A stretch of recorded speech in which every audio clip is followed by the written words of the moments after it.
These tier shifts were far more extensive than any of us anticipated. What is poppin', people? Today I'm going to be talking about the October tier shifts with y'all. Of course, as always, NU emphasis, but I will do what I always do. I'm going to scroll it up here, and I'm just going to highlight a few things that happened that you should pay attention to. Um, I'm not going to say anything about this. I just thought you should see that these three Pokemon are UU now. That's all. Nothing major. Just thought y'all should know. That's pretty sure. If you enjoyed the content, make sure that you subscribe if you're not already subscribed. We are so close to 4,000 subscribers. We get there by, I don't know, a week in October?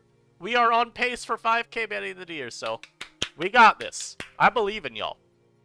And I guess where I should actually start is with the mons that NU lost. Because we lost some heavy hitters to the tier. And, okay, why isn't it mentioned here? I don't know where to find that rise. There was a rise into OU. Here it is. So the first significant rise, Blissey actually going all the way from NU to OU. This is, of course, a huge change. Even though Blissey, for, like, role of a special wall, has been pretty contested as of, start of September when we got Copper back. And we saw the resurgence of Umbreon since it got toxic and in general just had a better spot in the metagame. Blissey remained a really good option. It could run rocks, like, freeing up Copper maybe Earthworm to run a different set than Stealth Rock. Alternatively, you could run it with another rocker. And then Blissey gave you an option that just had a lot of utility at its disposal between moves like Heal Bell, Thunder Wave, Soft Boiled, which isn't really utility, but means it's a durable special wall. And not only did we lose Blissey, but we lost a couple others too, and I want to scroll down here because there's going to be something bigger at play.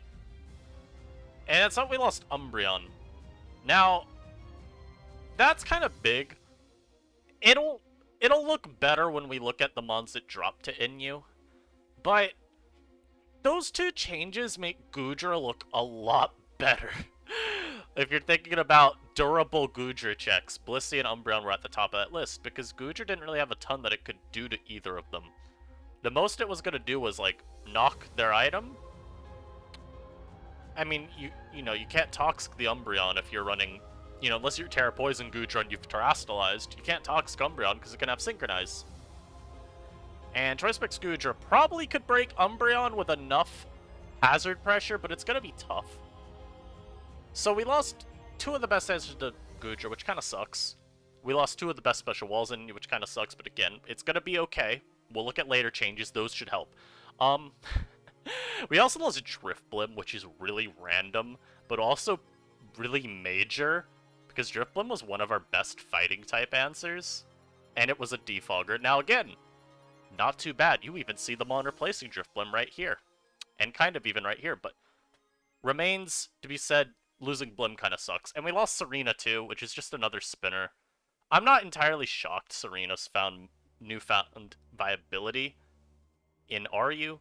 You got knockoff back that is just nice. It makes it a lot more justifiable because, again, it's a great utility move.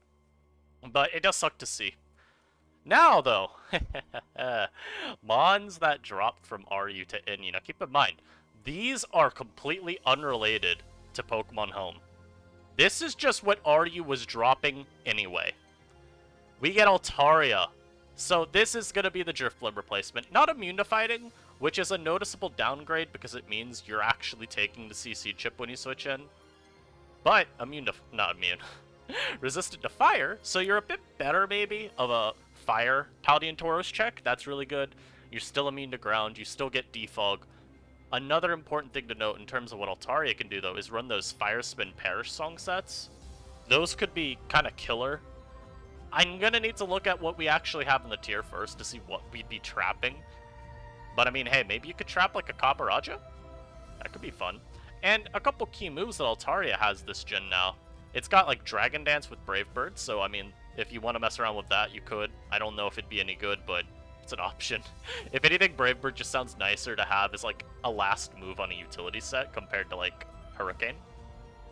And it has Will-O-Wisp now, so you don't have to worry about maybe, teching Flamethrower onto hit steals. You could just burn them, and it gives you a bit more increased utility overall. Bronzong returns to NU. I know a lot of people are going to hate seeing this bastard of a Pokemon back. It's going to be a great Stealth Rocker again. It's going to be an even better setup sweeper this gen, though. 2 reasons. 1, it's a bulky setup sweeper. So, guess what? Terastallizing is probably going to make it OP. So, that's fun. Can't have any nice things with this mechanic. But, more importantly, maybe less importantly, but another point is Stored Power. Stored Power is going to work really well on Bronzong.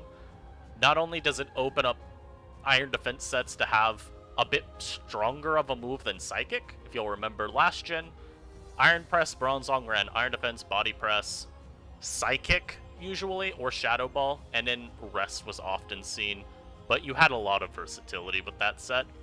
Stored Power, once you boost all the way up, is stronger than Psychic, so that's a pretty big buff. I think it's actually stronger than Psychic after only 2 Iron Defenses. But also, actually makes Calm Mind a viable set. You can try out some like Calm Mind Bronzong stuff, which sounds not too bad. But I'm happy to get Bronzong. It's another Steel type, and this one's got better special bulk. We're probably going to see the return of even some heat-proof stuff, if you want to try it. The nice thing about this NU too is there's no Snow Valley ground, so you can actually justifiably get away with heat-proof without that like big punishing factor just lurking in the shadows. Brute Bonnet drops to NU. Yeah, that's scary. Brute Bonnet is strong as hell. It's really bulky too, even though the defensive typing is pretty just vulnerable to any coverage. I mean, Grass Dark's not great defensively in terms of just what you're weak to. You think about mons you maybe try to switch a Bonnet into, it's just weak to their common coverage. So if you think about water types, those commonly have an ice move. You're thinking about psychic types, well, those commonly could be Terra Fairy, have a U-turn, have a Focus Blast, stuff like that. But I think just the raw bulk of this mon is going to make taking it down really hard.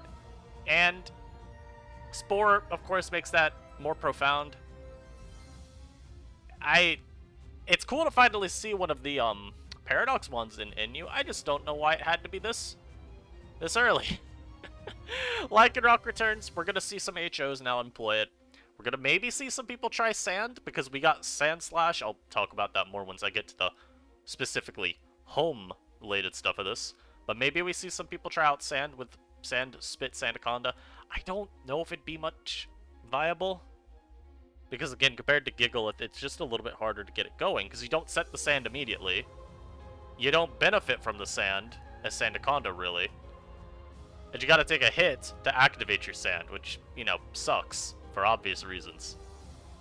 But I do think that's opened up a bit.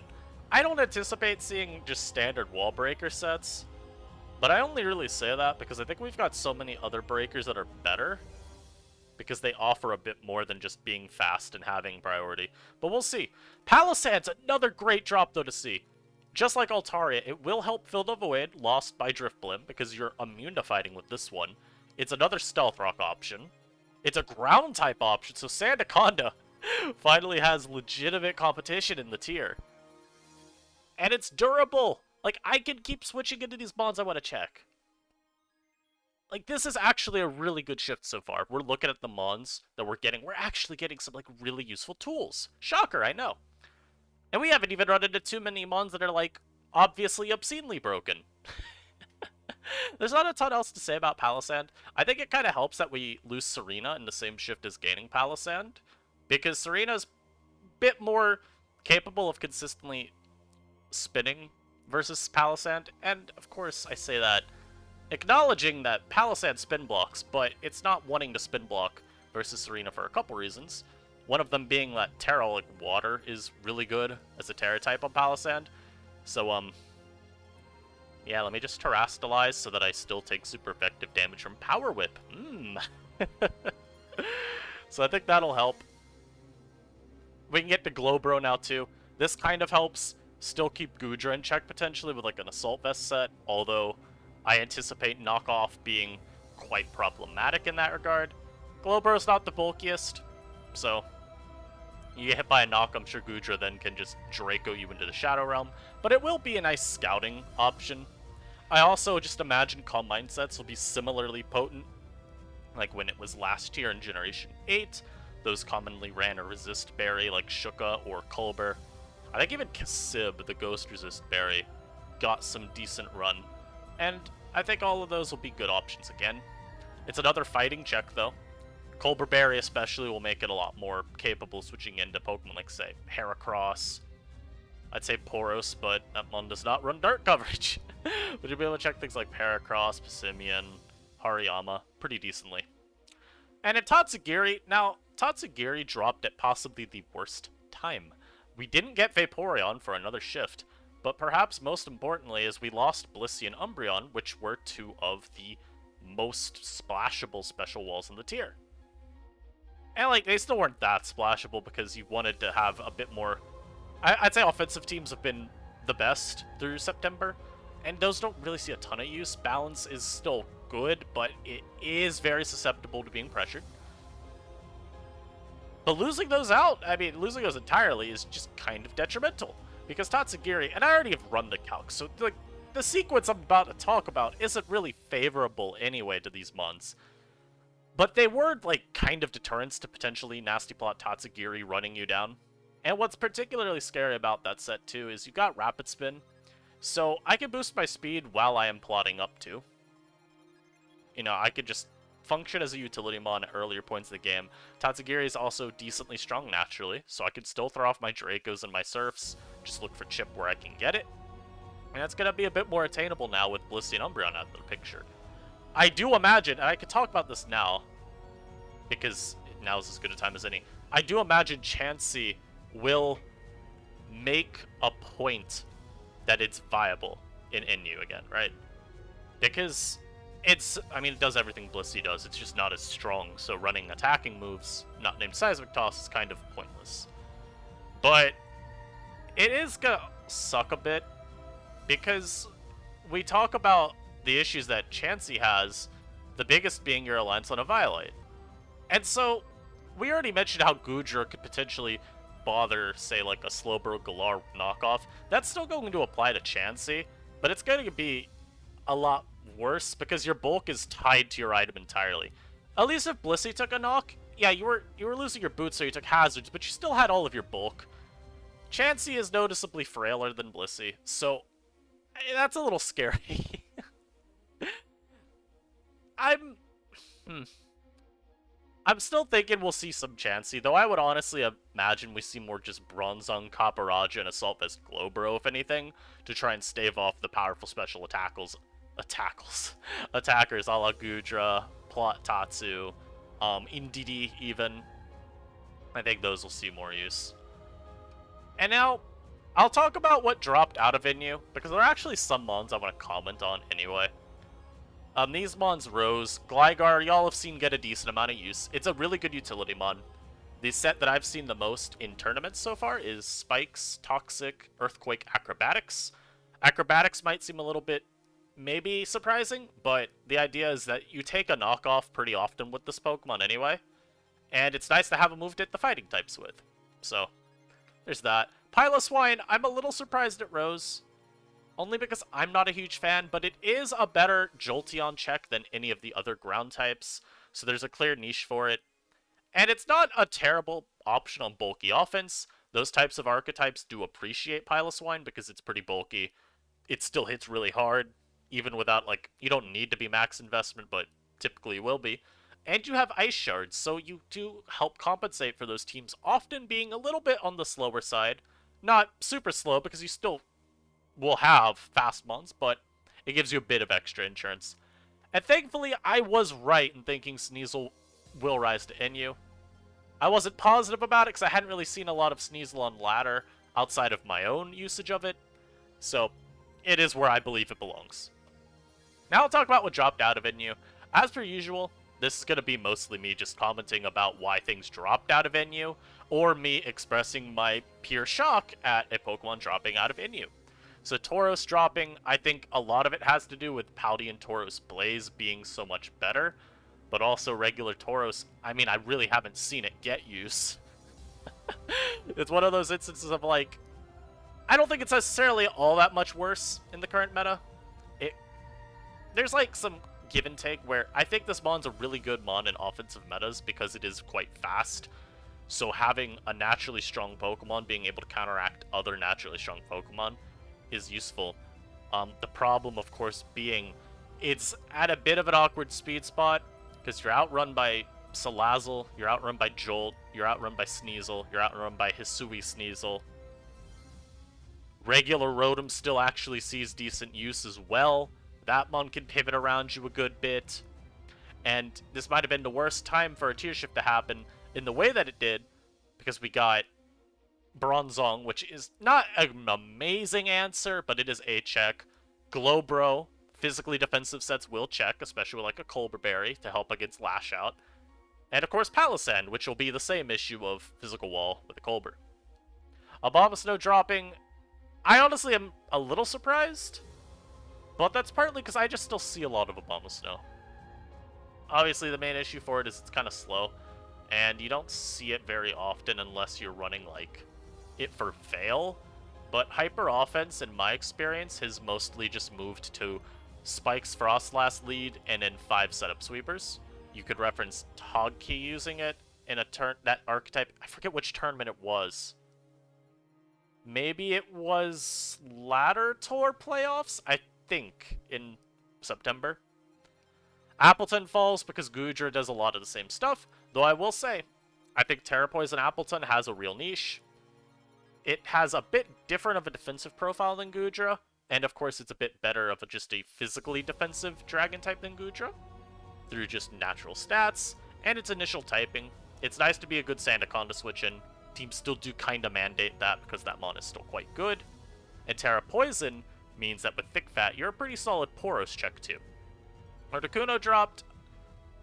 I think part of this is just because we have so many steel types now. And by so many, I just mean more than, like, one. Articuno kind of lost a lot of its luster, with Blissey and Umbreon seeing increased use as well.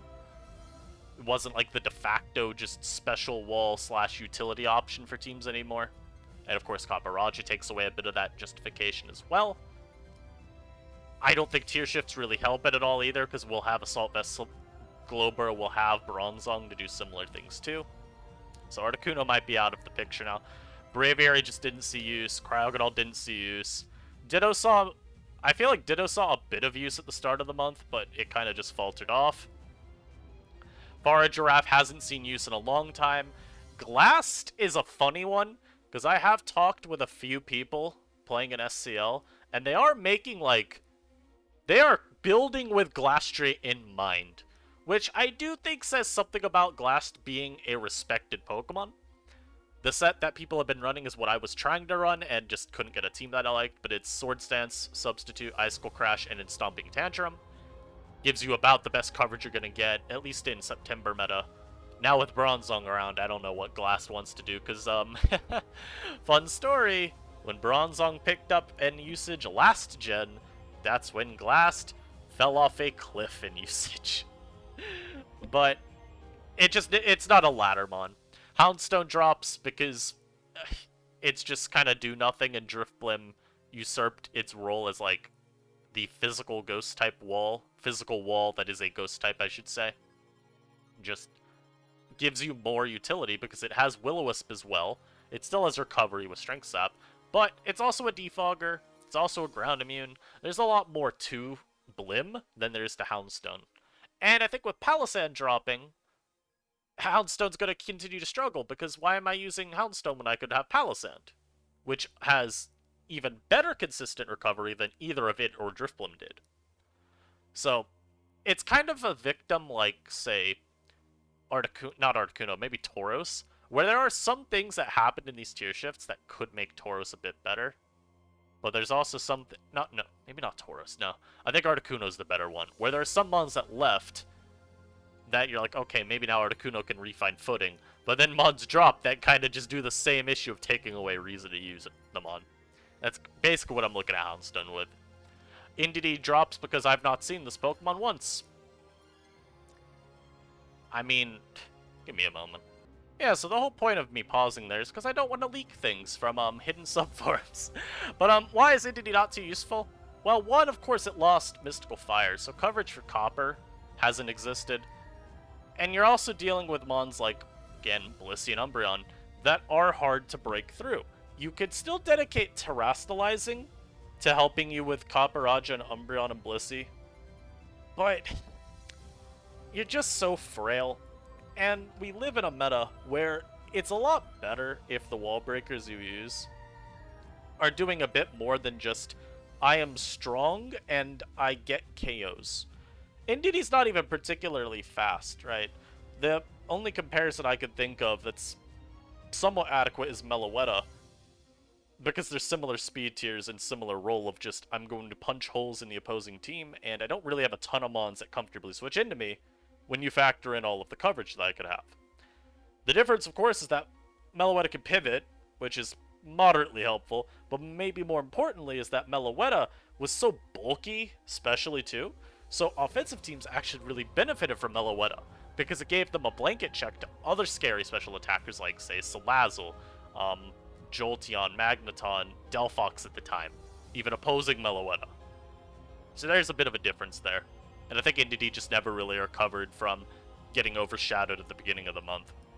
Lurantis drops, it's just kind of another instance of there's not much really good reason to use the Pokemon. It did get the move pool buffs. I think it's people would rather use other options. Lurantis saw a lot of use originally because it was a good defogger and a good Sandaconda switch in, but the tier's not strapped for Sandaconda switch-ins anymore, and Serena was really good as a remover. You know, helps that you're not just this slow mon that's kind of weak before it starts boosting that offers very little overall utility. I mean, it doesn't even offer little utility because it's got both knockoff and defog. That's a good mon right there. It's just, I think it's just hard to justify over Serena at the end of the day because Serena's immediately powerful, can pivot out of the bad matchups, has some move slot versatility, flexibility, whichever word you want to say. So it's a bit more customizable too. Yeah. Mabosstiff dropped because you haven't seen this Pokemon used consistently since beta of NU. Don't tell me otherwise. Metacham dropped because there's a million other fighting types to use now, and they are generally providing you a bit more. Paldean Taurus, for example. I'm talking about Blaze here. Very bulky, faster off rip, has nice bulk up sets, can run very strong choice sets as well. I mean, you got like Croak, also same thing. It's got like some defensive versatility. Hariyama's got that really potent belly drum set, just a generally applicable assault vest set, and then those dangerous bulk up sets with Drain Punch. It's just that matter of competition, really. Knuckle Stack drops because honestly, although this mod's kind of annoying, I think the main thing that it would get used for is checking Salazzle and Delphox when we had it. And we banned Delphox. Knuckle Stack, like, when I was trying to build with it, I think the main issue I was running into was it's just hard to find a team where you explicitly want Knuckle Stack. It's not a bad Pokemon. It's just, it's one of those mons where you don't build around it, it ends up fitting onto a team. You kind of have to build into it, and I think that makes it hard to find consistent usage with. Primeape dropping, I'm kind of surprised by this because I do think the Rage Fist stuff's decent. I think the reason people ended up not using it more is it's not very bulky even with Eviolite, but you kind of need to have Eviolite if you want to get your Rage Fist powering up. Just kind of a weird instance. That's really all I can say about that one. Sableye dropping because, again, it's kind of the same issue of Houndstone, where Drifblim was the de facto bulky ghost if you wanted one. And again, we can look at the viability list. The main issue is we have like Grimmsnarl back too. Toxicroak running Terra Dark, Sneasel, just regular Sneasel being back. A lot of mons running around that specifically try and mess around Sableye, or at least just naturally can. Samurott dropping because Bruxish is the water type of choice in this meta now. It does anything Samurott would do except a mixed set far better. There's just not really any reason to use Rod anymore, especially with how good Croak is. Oh, what's that? Toxicroak dropped to P. Yeah, I'm gonna be honest. I think the only reason Croak dropped to PU is because we had so many fighting types that at the end of the day, the ladder could only use so many. I'm gonna be honest, this mod ain't staying in PU for very long. I think it will come back to INU. Although I will give it this, or I will say this. It is a bit annoying at times using Croak if you're running the Quillfish, Sandicon, and Driftblim a lot, because these are some of the better checks. Of course, with Driftblim, I mean, Quillfish, there's the disclaimer that you don't actually do anything to Croak unless you have, like, T-Wave, or the lure set with, like, Terra Blast, Psychic, or Ground. A lot of time, though, Croak just ends up setting up again versus Quillfish, and then KOing it. So, there's a little bit of meh there. But I do at least kind of get why it dropped. It's more just, I don't think it stays down here. And then Ursaring drops. I really think this is just a matter of I haven't seen Ursaring for a while. The Dunsparce coming back, of course, takes a bit of its luster away. Those utility, just specially defensive rest talk sets, I think, lose a bit of their impact when you have both Blissey and Umbreon seeing high usage. And even just saying, like, a mon like Copperajah existing has had a decent effect on Ursaring. Like, the standard set that we used to see was like Bulk Up, Rest, Sleep Talk, Play Rough with Terra Fairy. And Raja could kind of just sit in front of you. Sometimes it had Whirlwind even to get rid of you if it was truly worried. So I don't know. It's one of these mons where with Ursaring, I really don't have a ton to say about why it dropped. It's just kind of like, at the end of the day, it's not seeing use. So, hard to give you too much useful talk about. Also, yeah, we get closer to Screamtail, I guess, dropping. That's fun. Now, we're going to talk about the home shifts. Again, just a reminder, these three guys dropped to UU. Don't ask me why. I don't want to talk about it.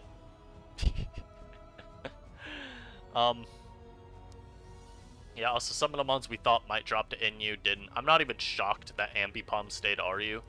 Or only dropped to RE, because that seems like a mon people would use an OU a bit when it comes back. Alola Slash probably saw some use on Veil. Vikavolt probably saw some use on Trick'em. Remember that these tier shifts here are based on usage in OU.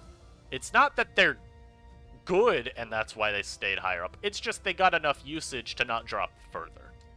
So, again, I'm going to speed run through some of these, because I did talk about them in a previous video. You should go check that out, where we had the speculative usage. So, I don't have a ton of words on, like, Golem, for example.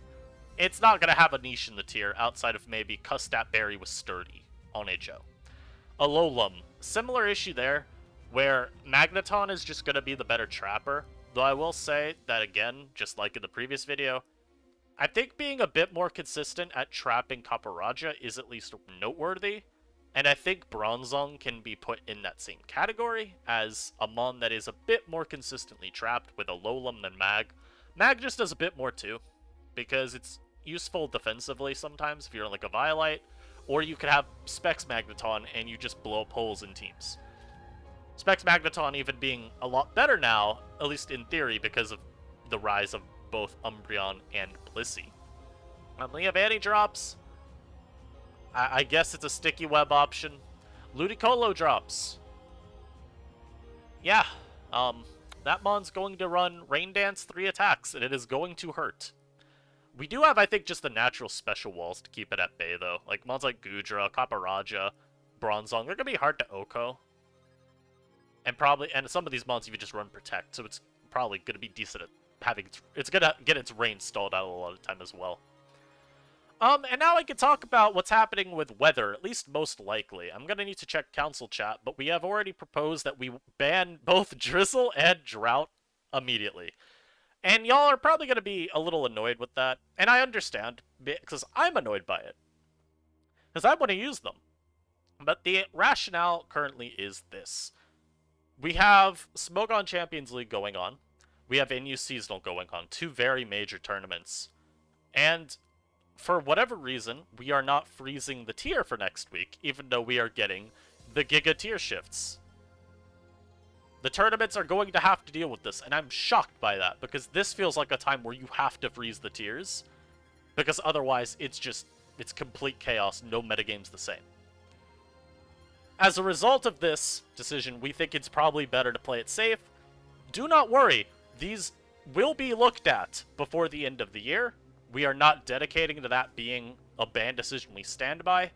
We just want to, for now, keep tournament's integrity intact, because we think it's a better choice than letting these mons run rampant. So unfortunately, it means Politoed, less of an eventful drop. Victory Bell, a less eventful drop, though I think it might see some use. Like, if Manual Sun is any decent, it'll probably see use there. Shaymin dropping to NU is completely out of left field. Same with Snorlax, by the way. Let's talk Shaymin first, because this mon I'm not even sure will be broken. Again, you look at our tier. 1, Shaymin can't boost. The closest way it can boost is through Seed Flare drops. But, like, Goodra's at the top of the tier. You know, and we got a lot of steel types. Well, 2. But we have 2 really good steals. They could be earth-powered, but they're gonna at least switch around Seed Flare, and maybe you need to pivot around into your, flying type that just forces Shaymin out. You've got Salazzle in a similar spot, Paldean Tauros in a similar spot, though you're gonna have to be Scarf to be completely safe. Maybe, hey, you know what? Here's where Articuno could come back. Articuno could come back in the fray to be a Shaymin check. You've got Assault Vest Hariyama, though, as well. You've got still some bulky grass types, too, like Appleton, which, like we mentioned earlier, I do think is actually kind of decent. Or Balava could see more use. And these are mons that could actually try and 1v1 Shaymin as well, because they at least have moves that hit it neutrally. So, like, a mon like, say, Rotom-Mow would struggle more, or a mon like Hisui and Electro would struggle more. I'm still, like, very cautious about this mod in terms of how I'm analyzing, because I don't want to say Shaymin will be just obviously balanced. It is a mon that historically has gotten banned from formats because of Seed Flare being so just punishing to try and play around. But we will see. Snorlax dropping is a mon that I also have my radar on as potentially problematic. Just because I don't know if the tier's power level is at a spot where Terastallization plus Curse will not make this mon absurdly broken. Like, you've got counterplay. There's, like, Curse... Or not Curse. I mean, Iron Press Bronzong should be a check. But the important thing this gen to remember is Snorlax, again, Terastallize. I can become a Ghost type. And then Iron Press isn't really counterplay anymore because you can't hit me. So, you know, it's a little bit worrying from that angle. Yeah, Snorlax is going to be a tough sell. It won't shock me if this mon is voted on within a week or so. And in Victory Bell dropping, like I said, I'm pretty sure we're just banning out Drought and Drizzle. And I do want to mention real quick, too, the reasoning behind doing that instead of banning the Pokemon, in this case Politoed and Vulpix. It's that we believe, anyway, if Ninetales or like Torkoal were to ever drop, if Vulpix Drought's gonna be broken, there's no damn chance in hell that the fully evolved mons are gonna make it any less broken. Same with if Pelipper drops. Like, we're working with the bargain bin options right now. If the better versions drop, it's still going to be broken, so it's an issue of the weather, not the Pokemon. So I hope that's understood. But, yeah, Snorlax I think is going to be kind of dumb. Victory Bell, I think, should be probably not very relevant without Drought. You'll see it, I'm assuming, on some Manual Sun stuff. Maybe it gets a little bit of use for, like, Sword Stance, because I think it gets Sucker Punch still, but I doubt it. I think it's linked entirely to Sun. And now we're going to look at PU. Now, most of these drops mean nothing, but there are a couple mons that are relevant. Arbok's irrelevant. Ariados is irrelevant. Chimecho doesn't matter. Cramorant has Defog and Roost, but I just don't think it's going to be used over Swanna, if at all. Dusknoir, I don't think there's any reason to use Dusknoir over Decidueye, frankly. Furret, it's going to be a fun meme pick, but Tidy Up does not fix this mon's glaring issues of it being frail, not fast, not strong, not really much of anything but bad. Illumise is irrelevant outside of weather, like setting it with Prankster. Magcargo, you tell me what to do with Magcargo. We have Colossal already, come on now. Mightyena, we're waiting for your DLC 2 evolution. I don't even know if it's a real thing. I've just heard people say that it might be a thing, so hey. There you go. There's some hopium if you're a Mightyena fan. A Morpeko, getting knockoff does not save you, friend. Fione, I don't think Take Heart saves you. You have base 80 stats across the board. That's kind of bad. Poliwrath, I think, actually has some value. Hard to say. I think at least stuff with Bulk Up, Drain Punch, Knock sounds fun, but I don't know if it's long-term viable. Probopass, same issues as Alolan, except now you don't trap anything better, I don't think, when compared to Magneton, so I don't think that's going to be a relevant drop. Like I mentioned earlier, I could see Sand Slash maybe used on some sand teams if those end up proving usable. The other question is gonna be, do we see Rapid Spin sets get any use? I don't think we will, because in terms of bulky ground type, both Sandaconda and Palisand they figure to just be better options. But, I don't know, maybe in some form of desperation, people still try it. Like I said, I doubt it, but we'll see. Swanna maybe gets a little bit of viability, just as another defogger that has a lot of useful defensive qualities. Is just kind of another question of, are the stats enough? It has Flip Turn now, which does help. You can prevent completely ceding momentum with it at points. So I think that's valuable. I'm just a little worried about the utility mon who doesn't really have standout stats. It's always a tough sell. Trevenant, I am a little enticed by it. We've had it in Inu before and it was good. The question is, again, is the power level too high? Personally, I don't think so, but I think it's a bit tougher of a sell than when we had it in Sword and Shield DLC 1 meta. Volbeat, just like Illumise, irrelevant, trash, garbage. And then Weezing. This is the biggest drop out of any of these, and I don't think anyone's shocked about it. It's actually maybe the third most impactful quick drop overall, which is kind of funny. Shaymin and Snorlax are the only other two that I think are higher impact, and that's, of course, if I disregard that we're banning Drizzle and Drought because of some drops. Anyway, I think Weezing is going to be incredible for the tier. It's a really good fighting check, and we have so many fighting types. Even neutralizing Gas, I could see being decent. Because again, much like with Bronzong, where I don't think Levitate is necessarily needed, because we don't have strong ground types that you're looking to beat, I could see Weezing saying, I don't need Levitate, running neutralizing Gas, and that gives you a much better option against, say, like Guts Heracross, or anything that's got an ability that you might not want to have to deal with. Let me see, what else has like an ability that is good to disable? Grimmsnarl, Prankster, I don't really think matters, but it's also checked to Grim, which is good. But yeah, you're getting rid of Heracross's ability.